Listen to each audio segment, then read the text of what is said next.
Hey folks, Ray from Rainmaker.com here. Today I've got Garmin's newest wearable or activity tracker, the VivoSmart 3. Now the VivoSmart 3 here builds on the VivoSmart, the VivoSmart HR, and the VivoSmart HR Plus.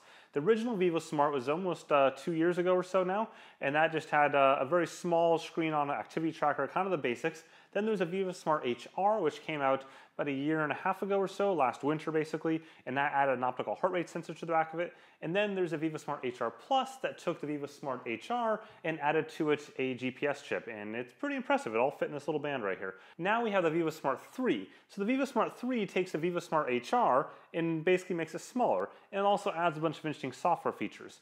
Now, at first glance, I thought it was actually kind of boring looking, and you know, it certainly is. It's not like super exciting looking like, say, the Fitbit Alta or Alta HR series, which are a bit more fashionable. It's pretty basic, but they're doing some pretty interesting stuff behind the scenes with the optical heart rate sensor and some of the new features there. So let's dive into them. So first off, we're going to start off with the stress piece. That's one of the new features here. The stress piece takes the optical heart rate sensor and it looks at heart rate variability, so your RR intervals, throughout the course of the day. And it's measuring that constantly on your wrist, but it's primarily doing that when at rest, or basically not in a workout. So not necessarily sleeping, but just as I might be right now, talking and kind of doing work and stuff like that.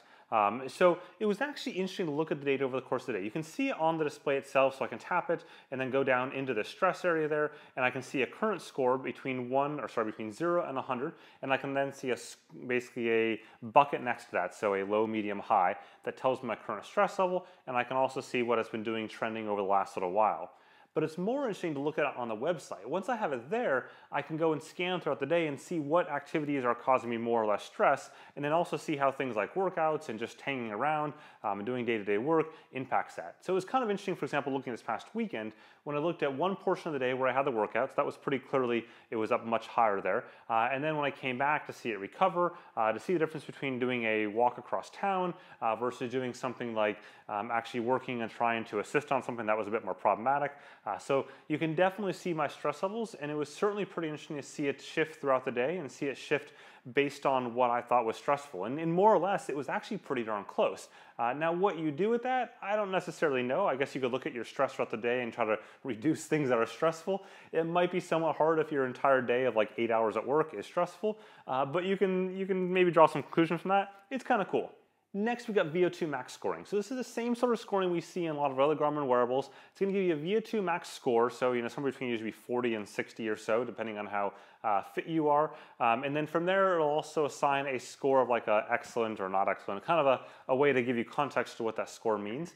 Like a lot of other Garmin's wearables though, it does take time for that to normalize. So for example, this one here, the first score it gave me was 49, whereas I had the 935 right here, and the first score that it gave me for that the score that it gave me for that same workout was 58. And so typically I've seen for this wearable, the Fenix 5, any of the wearables that Garmin has, it's going to take a couple weeks, like at least 2 weeks, 3 weeks for that VO2 max score to normalize.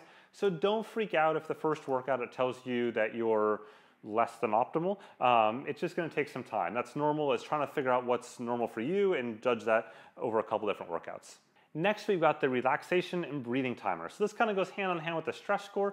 What it is, you can go into this mode here for the relaxation timer, and it basically walks you through breathing exercises. It has you breathe in for 4 seconds, it has you hold it, and then breathe out for 4 seconds, and it has you repeat that a bunch of times. The default is 2 minutes worth, but you can change it to, if you need more breathing, maybe you're more stressed out or not. It's something that we saw happen or occur on the Fitbit lineup. We also saw it on Apple Watch, and a few other wearables out there are kind of doing the same thing. So it's really no surprise to see Garmin add that feature, if for no other reason than just to simply check off a box on a feature spec sheet and say, yep, we do it too. If we shift from stress to strength and workout, we do have a new mode there, which is a new strength training mode that they've introduced. So what that allows you to do is do rep counting for in a gym. So if you're doing something with your wrist that you can go ahead and count reps, for example, lifting a weight or something like that, you can go ahead and do that through this, and now it'll count those reps for you. Again, this is something we've not seen in any other Garmin wearable, so it is kind of new here. We have seen this sort of thing on other wearables in the past. Adidas, I think, did something along this a number of years ago, and a few others. It's been sort of a mixed, so it'll be interesting to see if it's something that people actually care about, or it's just kind of a, that's interesting. So shifting back to the optical sensor for a second, on the back there you see those green lights.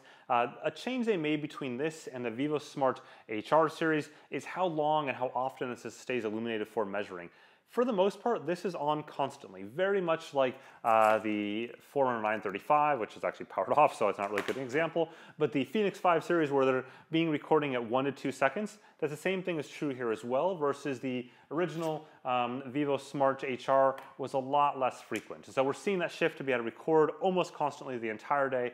Now if I were to put this down on a table or something, it will turn off. It's going to use that accelerometer to know there's absolutely no movement, so it might as well save some battery life if you, for example, take it off in the shower or whatever. Not that you need to do that because it is totally waterproof, but if you did, just so you know what's going on. Cool stuff. It makes the data a little bit better, a little bit cleaner. It also tracks your resting heart rate a little bit better because of the fact that it's measuring so often.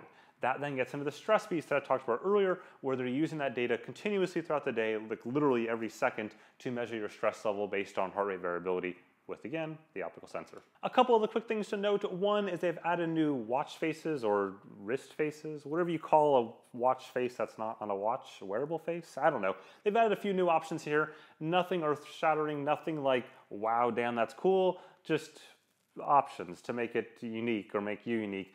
You can't do Connect IQ watch faces on this. That's kind of a bummer. I wish you could. I wish folks could design their own, but I could certainly understand where, you know, it's a pretty small display and there's probably not a ton of interest in doing that.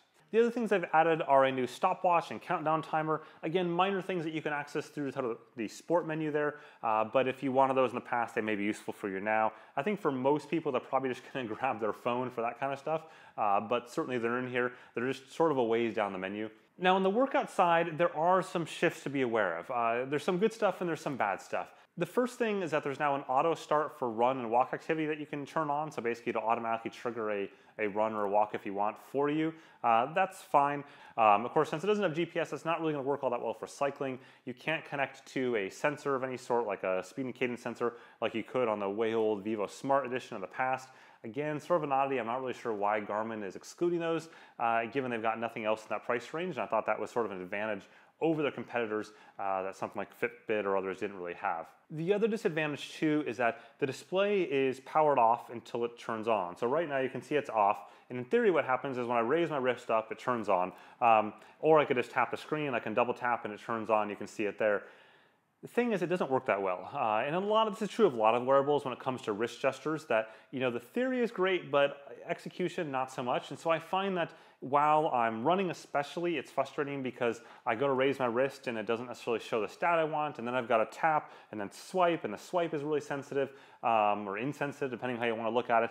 Either way, it's not as nice as just having this and knowing that the display was on the entire time. So when I'm running, I can just instantly see that. I wish there was a setting to leave the display on while I was in a workout, or to turn it on to simply accept that the battery life hit is there. I get why they did it. They're doing it to reduce battery life, to get a longer battery life than what it is, and that's of course done because they wanted to reduce the size, which gets to the next point. So it is a lot thinner. It's technically 4 millimeters thinner than the VivoSmart HR was, which that's a crap ton. Like, it's really much smaller. It's also much lighter. If I take my scale out right here and weigh it, you'll see that this comes in at 21 grams, and this is 29 grams. So this is like a 50% reduction in weight, which that's a fair bit. Like, that's a lot. And I really do actually notice it. I'm one that I don't typically like heavy watches, so like the Fenix 5X I wouldn't wear it because it's too heavy, for me anyways. And so it's been interesting wearing this over the last while because I truly don't notice it. Like, a few times I've been walking around the town and I'm like, oh crap, I forgot my watch, and it's actually on my wrist. So I've been really surprised. It's unusual for me to not think about how light something is, and this is incredibly light. So what about accuracy? How does that work?